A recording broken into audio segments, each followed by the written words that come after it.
Почитувани гледачи, следува делот од емисијата каде зборуваме за турнеите на познатите музички имиња во нашата држава. Денес на репертоарот е господинот Михајло Маневски од бендот Министерство за правда. Тој недело во рамките на својата турнеја Затвор лето 2010 имаше посети и настапи во затворот во Шутка и во затворот во Штип. Еве дел од атмосферата на првиот концерт во Шутка. Иделичната слика на министерот за затворот ја наруши гласот од една келија на затвореник, кој повика новинарите условите да ги видат зад затворените врати.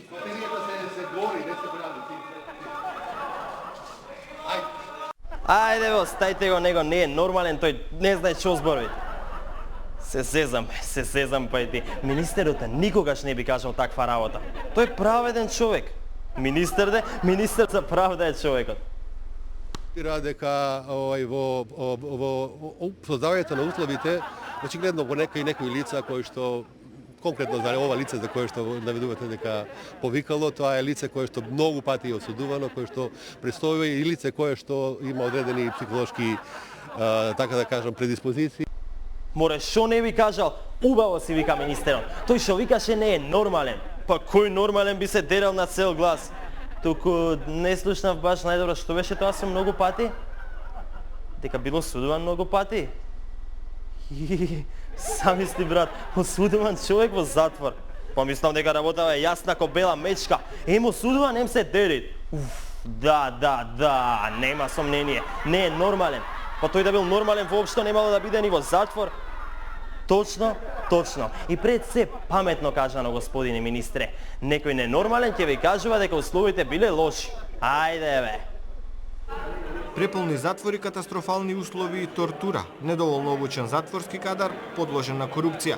Додека од сите страни пристигнуваат критики за лошите услови во затворите, министерот Маневски не ги прифаќа извештаите од меѓународните и домашните институции. Хелсинскиот комитет, ако ги гледа работите од канцеларија, секако дека ќе добиваме такви извештаи, меѓутоа треба да дојде да види. Хелсински извештаи? Оди бегај, сите се таму ненормални. Што можеш да очекуваш од луѓе со психолошки предиспозиции? Ненормални луѓе ќе кажуваат како требало да изгледа нормален затвор. Глупости. Министерот заборави дека евроамбасадорот Фуере по посетата на Идризово рече дека затворот е полош од бегалски камп во Латинска Америка и од затворите во Јужна Африка. Кој е тој Фуере, бе? Што се разбира тој од македонски затвори и латиноамерикански бегалски кампови? И тој е со психолошки предиспозиции, бе, шо ти е тебе? Имаме слаб затворски систем. Многу битен се и кадровските капацитети кои како треба да бидат обучени и да ја одиграат основната улога, тоа е да можат да ги ресоциализираат. Што зборува бе овој Мемети, бе? Каква ресоциализација, бе? Дај бе, забраните му да дава изјави за затворите. Слушнав дека и тој бил со психолошки предиспозиции. Дај, оставите ги нив, бе, сите тие се ненормални. Дај да се вратиме на турнејата ние.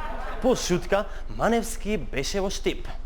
Со видеокамери, опремена амбуланта и сончеви колектори се пофали министерот Маневски, тврди условите во Штипскиот затвор биле по сите европски стандарди, но јавноста ќе мора да му верува на збор на министерот, бидејќи келиите останаа затворени.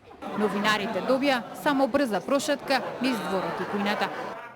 Да бе, да ме пусти внатре и некој ненормален со психолошки предиспозиции да се развика. Седи таму.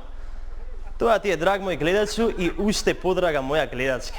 Сите се ненормални освен јас, ти и министерот Маневски.